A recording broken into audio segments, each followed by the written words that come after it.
അതിന്ന് party secretary പറഞ്ഞിട്ടുണ്ടല്ലോ, ഞങ്ങളൊരു അന്വേഷണത്തെയും തടസ്സപ്പെടുത്തിയ ആളുകളല്ല.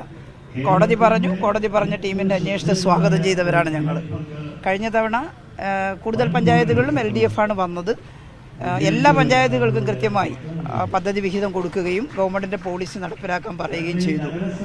UDF പഞ്ചായത്തുകൾ ചിലത് ഞങ്ങൾ പറഞ്ഞത് കേട്ട് അതുപോലെ ചെയ്തിട്ടുണ്ട്. എന്നാൽ ചിലർ അത്രത്തോളം ചെയ്യാൻ തയ്യാറായിട്ടില്ല. LDF പഞ്ചായത്തുകൾ തീർച്ചയായിട്ടും ആ പോളിസി നടപ്പിലാക്കിയിട്ടുണ്ട്. പക്ഷേ പഞ്ചായത്ത് ഏതെന്ന് നോക്കിയിട്ടല്ല, എല്ലാ പഞ്ചായത്തിനും തുല്യമായി പദ്ധതി വിഹിതവും പോളിസിയും നമ്മൾ കൊടുത്തിട്ടുണ്ട്, പദ്ധതികൾ കൊടുത്തിട്ടുണ്ട്. അതനുസരിച്ച് കേരളത്തിൽ വമ്പിച്ച മാറ്റമാണ് ഉണ്ടായിട്ടുള്ളത് എന്ന് കാണാൻ സാധിക്കും. വീണ്ടും ഈ തെരഞ്ഞെടുപ്പിൽ കൂടുതൽ പഞ്ചായത്തുകളിൽ ഇടതുപക്ഷ ജനാധിപത്യ മുന്നണിയെ ജയിപ്പിക്കും ഈ നാട്ടിലെ ജനങ്ങളെന്നാണ് കരുതുന്നത്. ശേഷിച്ച പ്രവർത്തനങ്ങൾ കൂടി, ഉദാഹരണത്തിന് അതിദാരിദ്ര്യ വിമുക്തമാക്കി കേരളത്തെ നമ്മൾ മാറ്റി. പക്ഷേ നമ്മുടെ കേവല ദാരിദ്ര്യം കൂടി പരിഹരിക്കാനുള്ള നടപടികളായിരിക്കും അടുത്ത ഗവൺമെൻറ് ചെയ്യുക എന്നുള്ളത്, തദ്ദേശ സ്വയംഭരണ ഗവൺമെൻറ് ചെയ്യുക എന്നുള്ളത് മാനിഫെസ്റ്റോവിൽ വ്യക്തമാക്കിയിട്ടുണ്ട്. അതുപോലുള്ള ഒട്ടേറെ കാര്യങ്ങൾ അതിനകത്ത് പറഞ്ഞിട്ടുണ്ട്. അതെല്ലാം നമുക്ക് ഒരുമിച്ച് നിന്ന് ചെയ്യണം. കേരളം നേടിയെടുത്ത നേട്ടങ്ങൾ നിലനിർത്തിക്കൊണ്ട് കൂടുതൽ മെച്ചപ്പെട്ട ജീവിതാവസ്ഥയിലേക്ക് പോകാൻ LDFനെ എല്ലാവരും തിരഞ്ഞെടുക്കണമെന്ന് ഞങ്ങൾ അഭ്യർത്ഥിച്ചിട്ടുണ്ട്. അത് ഈ നാട്ടിലെ ജനങ്ങൾ കേൾക്കുമെന്ന് തന്നെയാണ് ഞങ്ങളുടെ ഉറച്ച വിശ്വാസം. തെരഞ്ഞെടുപ്പ് സമയത്ത് തന്നെ പത്മകുമാറിന്റെ അറസ്റ്റ്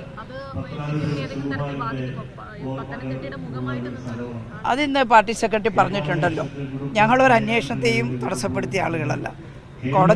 കോടതി പറഞ്ഞ ടീമിൻ്റെ അന്വേഷണത്തെ സ്വാഗതം ചെയ്തവരാണ് ഞങ്ങൾ.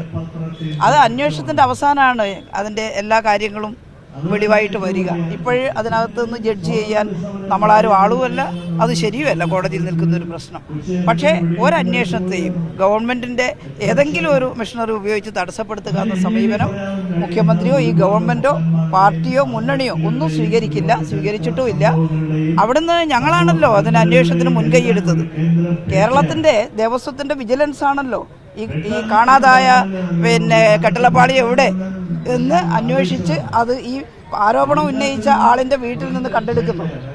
അപ്പോൾ അയ്യപ്പസ്വാമിയുടെ ഭക്തന്മാരെ സന്തോഷിക്കുന്ന രീതിയിൽ അവിടെ എന്തെങ്കിലും മോശമായ കാര്യം നടന്നതിനെ പരിഹരിക്കാൻ ശ്രമിക്കുന്നവരാണ് ഇടതുപക്ഷ ജനാധിപത്യ മുന്നണി. അതിൽ ആർക്കെങ്കിലും എന്തെങ്കിലും വീഴ്ചയുണ്ടായാൽ അതെല്ലാം അന്വേഷണത്തിൻ്റെ ഭാഗമായി വരും, വീഴ്ചയില്ലെങ്കിൽ അതും വരും. അതുകൊണ്ട് അന്വേഷണം കോടതി നിശ്ചയിച്ചത് അതിൻ്റെ രീതിയിൽ നടക്കും. അത് തെരഞ്ഞെടുപ്പുമായി ബന്ധപ്പെട്ട ഒരു വിഷയമാകേണ്ടതില്ല എന്നുള്ളതാണ്.